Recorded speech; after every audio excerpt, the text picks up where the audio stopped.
धन्य धन्य नाम देवा, धन्य धन्य नाम देवा, केला उपकार जीवा. अवघा निरसला भेव किंवा माझा निरसला भेव, दाखविला पंढरीराव.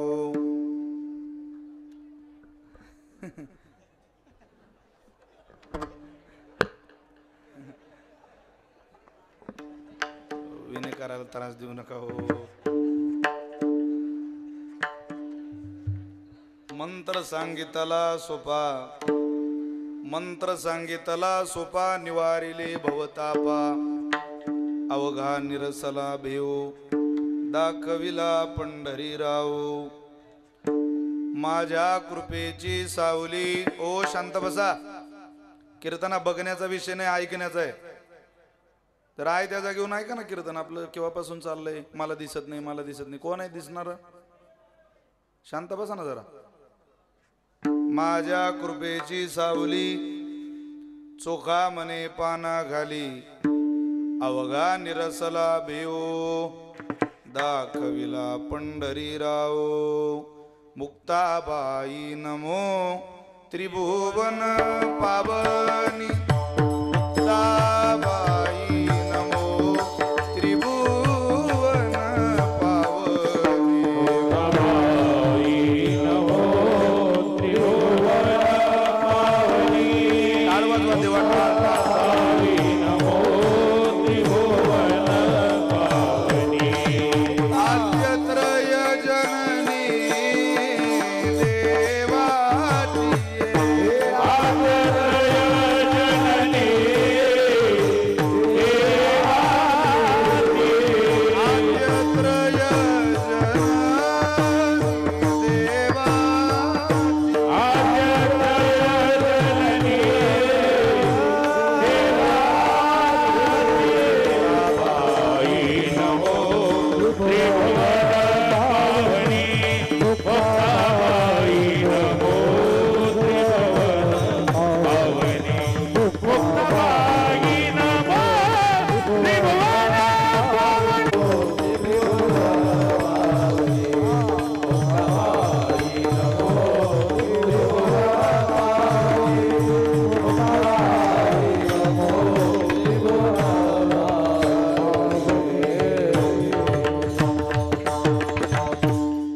संपाद्य ज्ञानञ्च विदाय भक्तिं. विलोकितो येन समाधिराजः. वैराग्यवन्तं सुविचारयुक्तं. नमामि जोगं शिरसा गुरुन्तं. महिं न पारन्ते परमविदुषो यद्य सदृशी. स्तुतिर्ब्रह्मादीनामपि तदवसन्नस्वै गिरः. अथा वाच सर्वस्वमति परिणामावधिगृह्णन्. ममापीश स्तोत्रे हरनिरपवाद परिकरः. सिविलागी सेवक झालो, सिविलागी सेवक झालो, सिविलागी सेवक झालो, सिविलागी सेवक झालो.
या वारकरी संतांच्या प्रतिवर्षी पंढरपुरा इति महाद्वारा हरी भेटी धन्य धन्य नाम देवा केला उपकार जीवा अवघा निरसला भेओ दाखविला पंढरीराव संप्राप्त कीर्तन रूपी सेवेकरिता निवडलेला अभंग संत श्रेष्ठ भक्तराज शिरोमणी नामदेव महाराजांचं यथार्थ वर्णन करणारा नामदेवरायांच्या जीवनाला धन्यता देणारा चोखोबाराय महाराजांचा 4 चरणाचा अभंग सेवेकरिता निवडलेला आहे. हा अभंग घेताना जरा मर्यादेचं उल्लंघन करूनच अभंग सेवेकरिता निवडलाय, पण आज ती मर्यादेचं उल्लंघन मला माफ आहे. जागराच्या कीर्तनकाराने मागणीपर प्रकरणातील अभंग घ्यावा असा एक अलिखित स्वरूपाचा दंडक आहे, पद्धत आहे. आपण त्या अभंगांचं कायम चिंतन करतो, पण न मागता ज्या संतांनी आपल्यावर अनंत उपकार केले त्यांच्या वर्णनाचा अभंग घ्यावा असा माझ्या मनातला अट्टहास आहे. ज्या वेळेला संत श्रेष्ठ नामदेव महाराजांच्या समाधी दर्शनाचा योग आला आणि इथली महती इथली ख्याती मी ऐकली, या अभंगाचं चिंतन करावं असा माझ्या अंतःकरण वृत्तीतला मानस होता. म्हणून या अभंगाची सेवा करण्याकरता या अभंगाची उपाययोजना केली आहे. विठ्ठल विठ्ठल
पहिल्यांदाच मंदिराला येणं झालं, पण सात्विक अंतःकरणामधला सत्वगुण जाग करणारं स्थान आहे.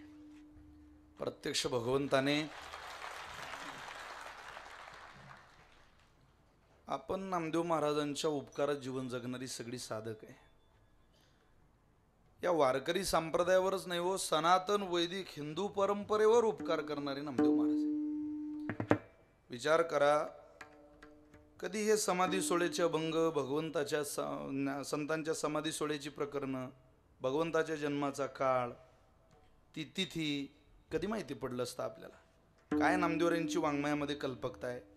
दशरथे मारिला तोची होता मास. दशरथानं मारला तो महिना होता, श्रावणाचा महिना, वार तिथी हे सगळं नामदेवरांनी शब्दबद्ध केलेलं आहे. नामदेवरांचा, मुक्ताबाईचा, निवृत्तीनाथांचा, सोपान काकांचा समाधी सोहळा तुम्ही वाचा, डोळ्याला धारा लागतात. प्रत्यक्ष नामदेवरांनी जसं तिथं होतं सगळं शब्दबद्ध केलं, जसंच्या तसंच आपल्या समोर मांडलं. बरं, मांडताना काही काळ अनुकूल नव्हता, किती प्रतिकूल. आज हे नामदेवरांचे फोटो दिसतात, पण गाथा वाचला की असं वाटतं हा फोटो खोटा तर नाही. कारण गाथा असं सांगतो इतक्या चांगल्या पागोट्या, इतके चांगले धोतर. नामदेवरांच्या जीवनात अनुभूतीला त्यांना काही मिळाले नाही. का? सुंबाचा करदोडा, रक्ट्याची लंगोटी, नामा वाळवंटी कीर्तन करी. सुंब म्हणजे नारळाची दोरी. ज्याच्या कमरेला नारळाच्या दोरीचा करदोडा आहे आणि ज्याच्या कमरेला रक्ट्याचं लंगोट आहे त्याचं काय बरं होतं प्रपंचात. पण आगडी वेगळी ताकद वाणीत होती. जेव्हा नामदेवराय कीर्तन करायला लागायची त्यावेळेला जगन नियंता देहभाव विसरून धोतर कमरेचं फिटेपर्यंत कीर्तनात नाचत होता. ही वाणीतली श्रीमंती होती नामदेवरायांकडे. व्यवहारात जरी प्रतिकूल असलं तरी परमार्थ मात्र नामदेवरायांचा अनुकूल होता. नामदेवाचे घरी 14 जण स्मरती हरी. इतका परमार्थात रुजलेला वाटचाल करणारा परंपरेच्या वाटचालीचा परिवार नामदेवरायांना जन्म घ्यायला मिळाला. असं एकमेव संतत्व आहे, असे एकमेव संत आहे की ज्यांच्या बारशाला स्वतः देव गेला. 5 नामा झाला विठो बारशासी आला. प्रत्यक्ष देव बारशाला आल्या, गलुत टोपी घेऊन आला. म्हणजे बारशाला जाताना जे साहित्य घ्यावं लागतं ते रुक्मिणी मातेला भगवंतानं घ्यायला लावलं. अगं नामदेवाचं बारस आहे, जरा घे काय लागतंय. मोठे झालेले नामदेव महाराज काळ प्रतिकूल असल्यामुळं आई वडील नामदेवरायांवर नाराज झाले.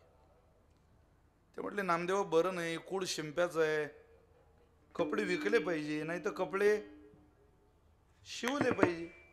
दोघीतलं एक काहीतरी कर.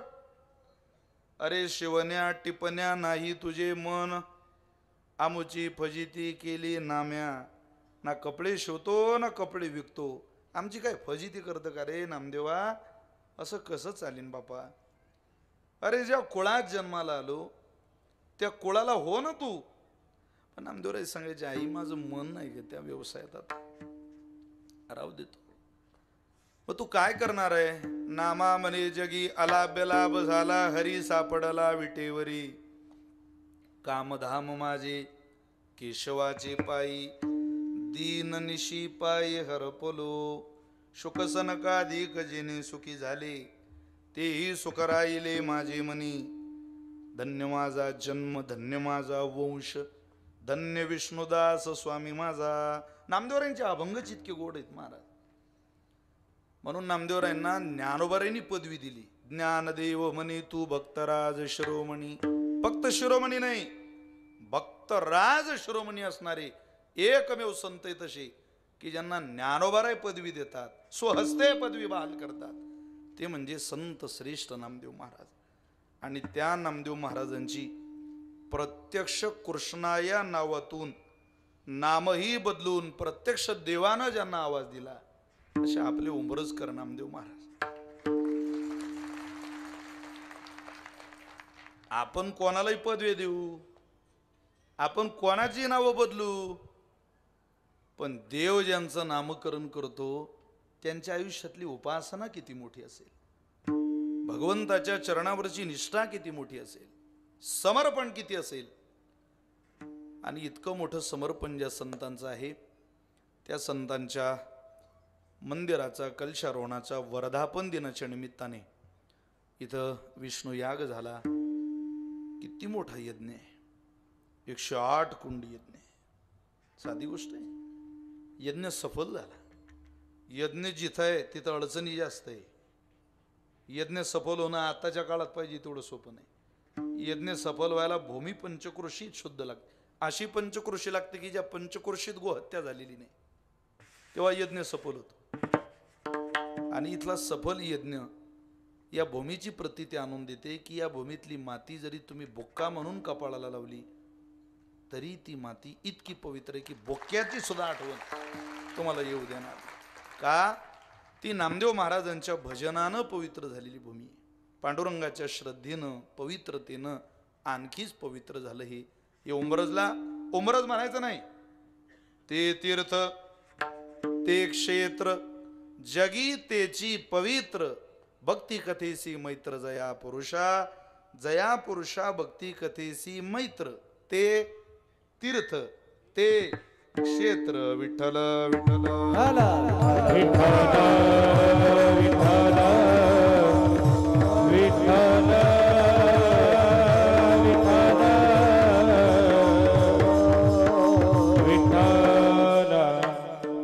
त्यामुळं मी मला भाग्यवान समजतो की आज मला इथं सेवा करण्याचं सद्भाग्य आहे.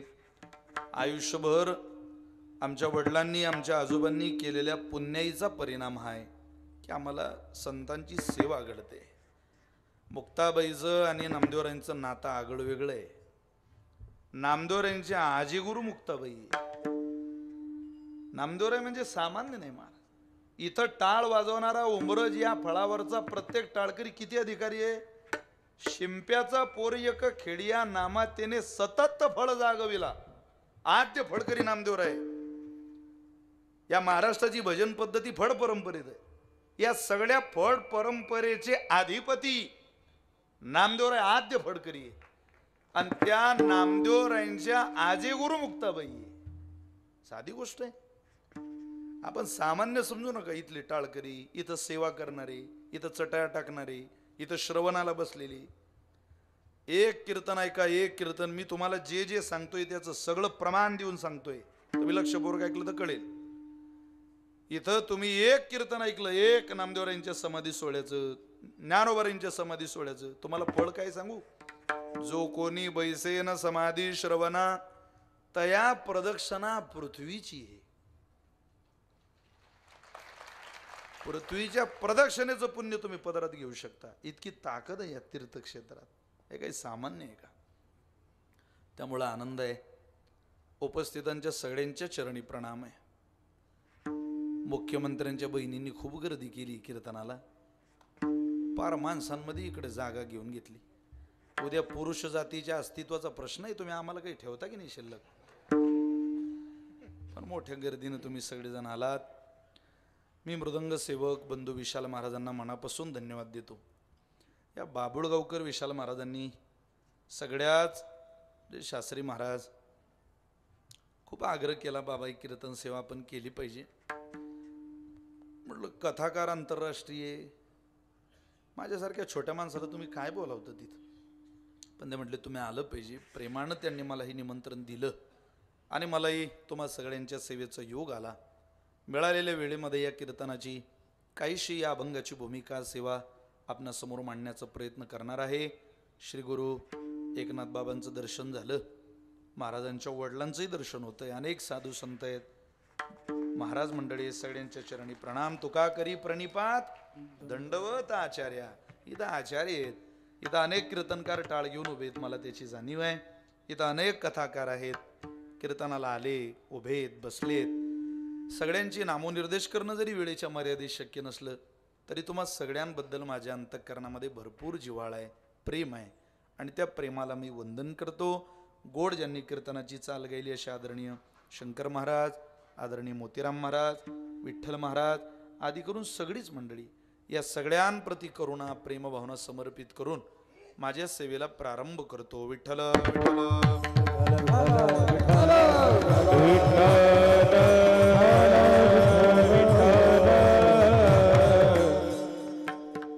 धन्य धन्य नाम देवा, केला उपकार जीवा. नामदेवरायांचं वर्णन करणारा अभंग सेवेकरता निवडलेला आहे. कोणालाही धन्य म्हणणारे संत नाही. चोखोबारे कोणालाही धन्य म्हणणार नाही. व्यावहारिक माणसं कोणालाही धन्य म्हणतात. तुम्ही मी कोणालाही धन्य म्हणतो, संत नाही. पहिली गोष्ट ते कोणाला संतच म्हणत नाही. करशी तरी देवा करी माझे सुखे, परिमी त्याशी मुखे न म्हणे संत. आम्ही संत कोणालाही म्हणणार नाही. तुला काय आमचं चांगलं वाटोळं करायचं कर देवा, पण आम्ही कोणालाही संत म्हणणार नाही. आम्ही ज्यांना संत म्हणू ते आमच्या व्याख्येत बसले पाहिजे. आम्ही त्यांचंच वर्णन करू जे आमच्या परीक्षेत उतरले. हो, कारण वारकरी संप्रदायामध्ये एक परीक्षा घेण्याची पद्धत आहे. तुकोबारांची झाली, ज्ञानोबारांची झाली, अहो गोरोबा काकांनी तर थापटनं घेऊन नामदेवरांची परीक्षा घेतली. त्याची थापटणे नामदेवावर पहा तुम्ही, प्रमाण आहे आपल्याकडे. डोई चोळू मोहर रडू लागे, त्याची थापटणे मुक्ताबाई हानी अमृत संजीवनी उतो आली. त्याची थापटणे ज्ञानेशाचे डोई आता लेश नाही कोराकोटी. प्रमाण आहेत आपल्याकडं. परीक्षा घेतल्याशिवाय संतत्व या पदापर्यंत संत कोणाला नेत नाही. त्या दादू पिंजरींच्या चरित्रामध्ये मोठी कथा आहे. एकदा त्यांना भेटायला काशीवरून एक कोतवाल आला. विचारत विचारत विचारत आला. मजल दर मजल, मुक्काम दर मुक्काम करत करत दादू पिंजरींच्या गावात पोहोचला. कानोपात्रा खोदू आणि पिंजारी तो दादू असं वर्णन आहे. दादू पिंजारी नावाचे संत एक वारकरी संप्रदायात झाले. ज्या वेळेला त्यांना भेटायला आला त्यावेळेला दादू पिंजारी ज्या गावात राहतात त्या गावात गेला आणि एका झाडू लोटा करणाऱ्या व्यक्तीला विचारलं, या दादू पिंजारी जी नाम के कोई संत रहते? हाजी बोली रहते. कहाँ रहते वो जो सामने कुटिया है ना वही दादू पिंजारी जी रहते. त्याने अशी बाई मागे सरली आणि खाळगण कानाखाली मारली. कोणाच्या? त्या झाडणाऱ्याच्या. आणि त्याला म्हटले, मूर्खा, साधू कुठं झोपड्यात राहता का? ते म्हटले, आप किसी से भी पूछ लीजिए वही दादू पिंजारी जी का घर है. जाऊ द्या, कोणीतरी मूर्ख आहे. पुढे गेले. त्या घराजवळ त्या कुटियाजवळ एक व्यक्ती दिसला. पुन्हा विचारलं, चाचा या दादू पिंजारी जी नाम के कोई संत? हाजी बोले रहते. कहाँ है उनका घर? यही तो कुटिया है वो भले महात्मा की. और वो महात्मा कहाँ है? वो जो सामने झाड़ू लगा रहे हैं ना वही दादू पिंजारी है. अरे बाप रे, म्हणजे ज्याच्या थोबाडीत मारली तोच दादू पिंजारी. आणि त्यांनाच भेटायला काशीवरून आलो आणि काशी करून घेतली.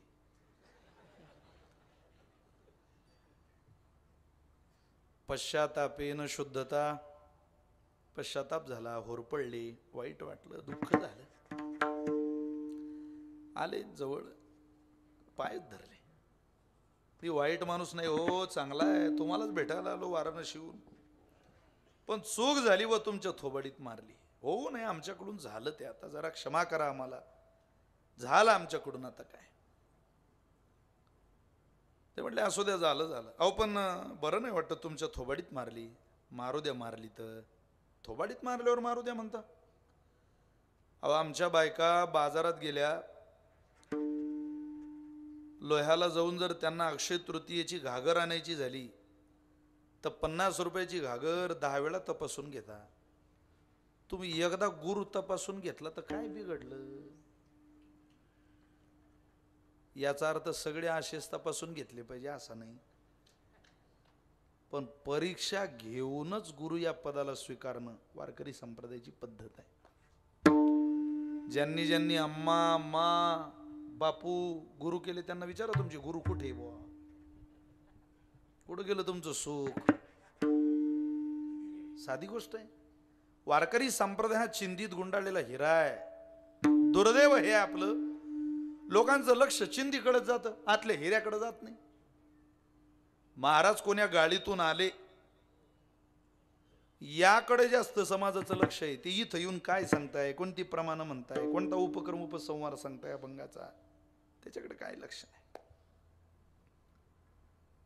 त्यामुळं आपलं दुर्दैव हे की तुमच्या माझ्या पोरांना संत जीवनाकडे वाटचाल करावी वाटत नाही.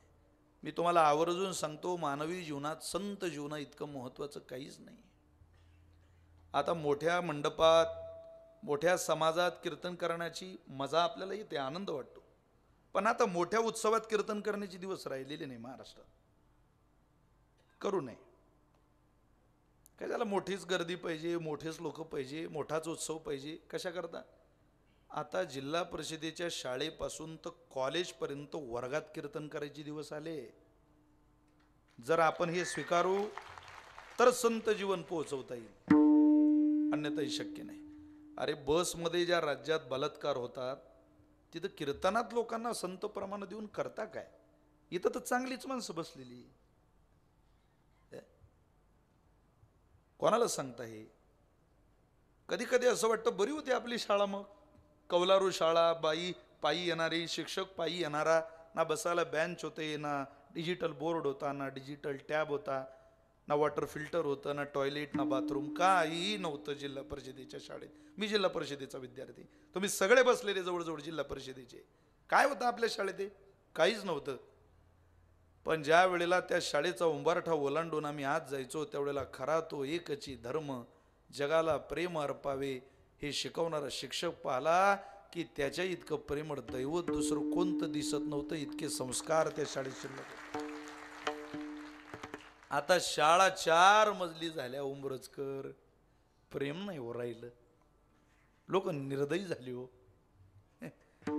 कालपासून तर महाराष्ट्र कसा हळहळतोय पाहणं तुम्ही.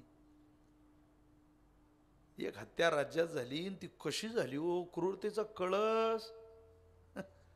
किती कठीण निर्दयी झाले लोक. बैलाला हार मारली तर डोळ्याला धारा लागता राजेहो, रक्त पाहिल्यावर. माणूस मेल्यावर त्याच्या तोंडात कोणी लघु शंका करते. म्हणजे तुम्ही वृत्ती माणसाची या राज्यातलं अन्न खाणारीची किती खाली आली पा. अरे मेलेल्या माणसाला लोक हात जोडता हो. कोणत्याही धर्मातल्या माणसाचं प्रेत रस्त्यानं जाताना तुम्हाला दिसलं तर तुम्ही हात नाही जोडत. आपण प्रेत दिसणं शुभ शकून मानतो. व प्रेत दिसलं पाया पडून घ्या. प्रेताच्या पाया पडता माणसं. अपराध झाले असतील बाबा आपल्याकडून, काही हात जोडू द्या. मढ्याला पाहिलं की लोक हात जोडता. पण हा मेलाय तरी वरून माणसं मारणारी किती निष्ठुर असतील, किती क्रूर असतील. या राज्यातली दया संपत चालली महाराज. पूर्वी म्हातारी शेतात जायची, वाकड्या दांड्याची 2 कंस ज्वारीची घरी घेऊन यायची आणि मारुतीरायच्या मंदिरात खोसून ठेवायचे. आपण म्हणायचं आजोबा काय काम आहे या वाकड्या दांड्याच्या कंसाचं तिथं मंदिरात? अरे थांब पोरा, उन्हाळा लागू दे, वाकड्या दांड्याच्या कंसाची किंमत कळेल तुला. ते वाकड्या दांड्याची कंस जेवढ्याला मंदिरात ठेवायचो, उन्हाळ्याच्या दिवसामध्ये पाखरांना अन्न मिळायचं नाही, मग ते गावात यायचे. हनुमंतरायच्या मंदिरात जाऊन त्या वाकड्या दांड्याच्या कंसातला एक एक एक एक एक एक एक एक ज्वारीचा दाना पाखरं खायची. तो एक एक ज्वारीचा दाना पाखराच्या पोटात जायचा. त्यावेळेला आमचे आजोबा सांगायचे, बाळा पा, अरे आपल्या शेतातल्या वाकड्या दांड्याच्या कंसातला एक एक दाना पाखराच्या पोटात जातोय, पा किती आनंदात आहे ते पाखरं.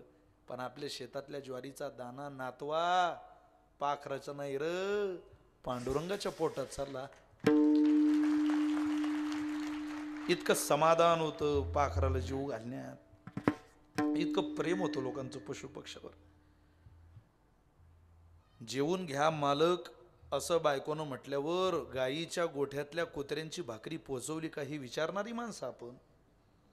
भर पाण्यात कुत्र्याची भाकरी बनेनात लपवून, स्वतः ओलं चिंबवून कोरडी भाकरी गाईच्या गोठ्यापर्यंत नेणारी आपण ती भाकरी काढावी, कुत्र्यापुढं फेकावी. अरे चट चट गाईच्या गोठ्यातला कुत्रा भाकरी खाताना पांडुरंग माझी भाकरी खातोय की काय, इतका आनंद मानणाऱ्या पूर्वजांची लेकरं आपण इतकी निष्ठुर झालो. मृगाच्या नक्षत्रामध्ये किडा निघाला की म्हातारी तुमची माझी आजी पळस सुटायची कुंकाचा करवंडा घेऊन. मला माझी आजी आठवते महाराज. तुम्ही जुन्या महिला पहा, असं कुंकू घ्यायच्या, चालता येत नव्हतं, झोकून जायचं त्या त्या किड्याजवळ, मृगाच्या किड्याजवळ,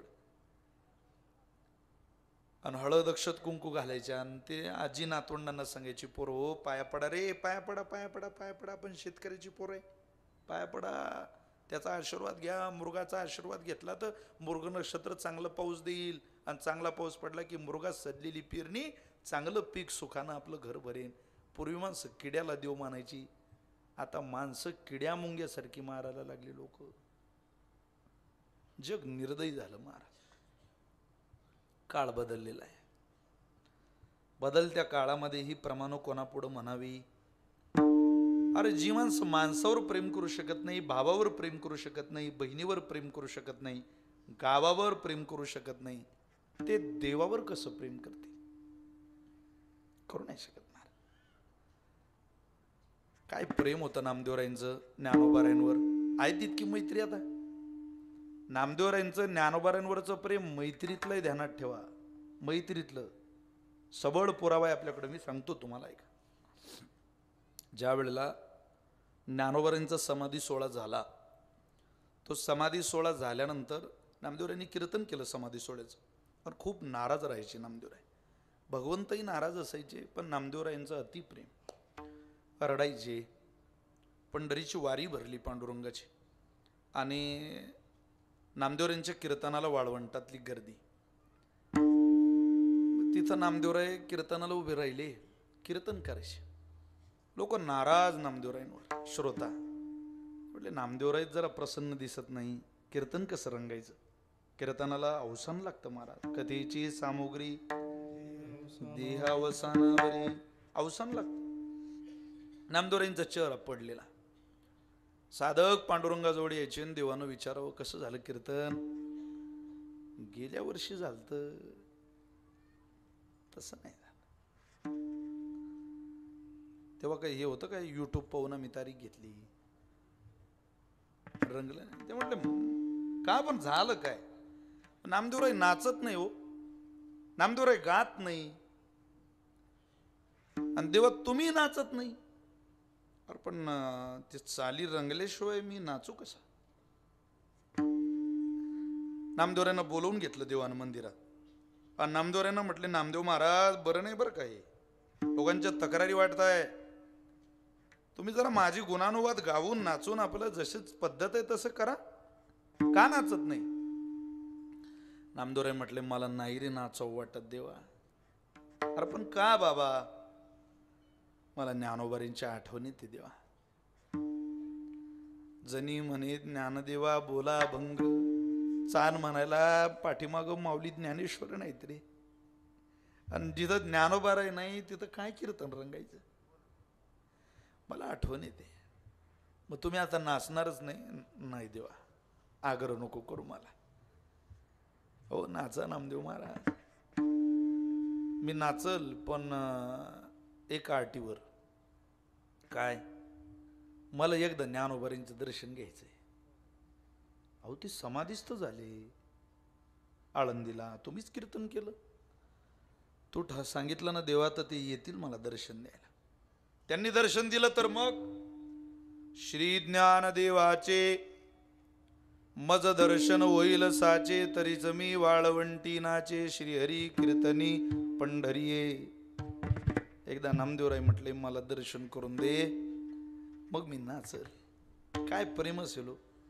सखा विरळा ज्ञानेश्वर नामयाचा जो जीवन, नामयाचा जो जीवार, नामयाचा जो जीवार, नामयाचा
नामयाचा जो जिवार.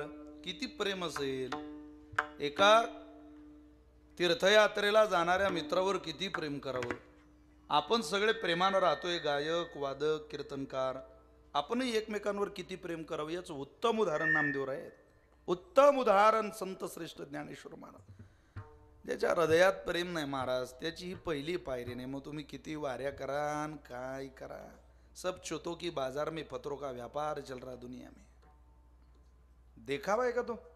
नाटक आहे का ते? अभिनय आहे का तो? तास 2 तासाचा. वारकरी संप्रदाय हा प्रेम भरीत संप्रदाय. इथं आलेल्याला प्रेम द्यावं, प्रेम मिळवतं असं ठिकाण एकमेव आहे जगाच्या पाठीवर. म्हणून नामदेवरायांना प्रेम शिरोमणी म्हणतात, भक्त शिरोमणी म्हणतात. कोणालाही ते म्हणत नाही. नामदेवरायांचं जीवन धन्य आहे आणि चोखोबऱ्यांनी ती धन्यता तुमच्या माझ्या समोर मांडली. संत ज्या वेळेला संतांचं वर्णन करतात त्यावेळेला कधी कधी ते चरित्राच्या आधारानं करतात, कधी कधी ते लक्षणाच्या आधारानं करतात आणि कधी कधी महिम्याच्या अंगानं करतात. उंच नीच काही पाठ आहे आपल्याला अभंग सगळ्यांना. हे संतांचं वर्णन आहे, पूर्ण अभंग घरी जाऊन पहा. पण चरित्राच्या आधारानं केलेलं संत जीवनाचं वर्णन आहे. काही वेळेला नाही प्रतिज्ञा मात्रेन वस्तू सिद्धीर भवती किंतु लक्षण प्रमाणाभ्याम वस्तू सिद्धीर भवती. वस्तूची सिद्धी होण्याकरता जशा नाण्याच्या दोन्ही बाजू सापेक्ष ठेवाव्या लागतात, तसं संतांचं वर्णन आपल्या परंपरेमध्ये संतांनी केल्याचं दिसून येत आहे. लक्षणाच्या आधारानं धन्य ते संसारी दयावंत जे अंतरी, किंवा तुम्ही संत माय. आता ती खरंच माय आहे का हो? नामदेवराय माय, हे उमरतची नामदेवराय माय, सद्गुरू नामदेव महाराज हे नामदेवराय आपले बाप आहे. पण त्यांना का म्हटलं तुम्ही संत माय, तुम्ही संत बाप? आईचं आणि बापाचं जे हृदय आहे ते मात्र नामदेवरायांकडे. म्हणून तुम्ही संत माय बाप कृपा. काय तुमचं सिंहासारखं जीवन आहे म्हटल्यावर काय शेपटी पाहता का? सिंह नावाचा, शौर्य नावाचा जो सिंहातला गुण आहे तो त्यांच्याकडे दिसतोय. म्हणून त्यांचं जीवन सिंहासारखं आहे. लक्षणाच्या आधारानं केलेलं वर्णन आहे.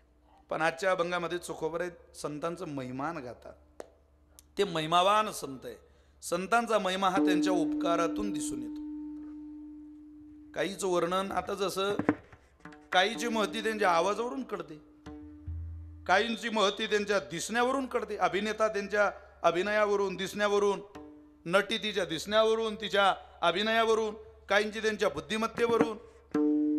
भाऊ कदमचा परिचय तुम्हाला करून द्यायचा झाला तर कसा करून देता येईल? रंगावरून, त्याच्या शरीरयष्टीवरून, अहो त्याच्या डोक्यावरून, त्याच्या बुद्धीवरून. काय बोलतो महाराज तो काय बोलतो मला त्याच्याशी घेणं नाही, पण तो ज्या पद्धतीनं बोलतो त्याला डोकंच लागतं. म्हणजे काय नॉलेज आहे त्याच्याकडं. तुम्ही तर भाऊ कदमला पाहिलं की असं वाटतं काय याला बुद्धिमत्ता दिली असेल भगवंताने. म्हणजे कर्नाटकाचा माणूस त्याला भेटावा आणि विचारावं, का रे भाऊ लग्न झालं का? तो म्हणतो झालं. भाऊनं त्याला विचारायचं तुझं झालं का? झालं.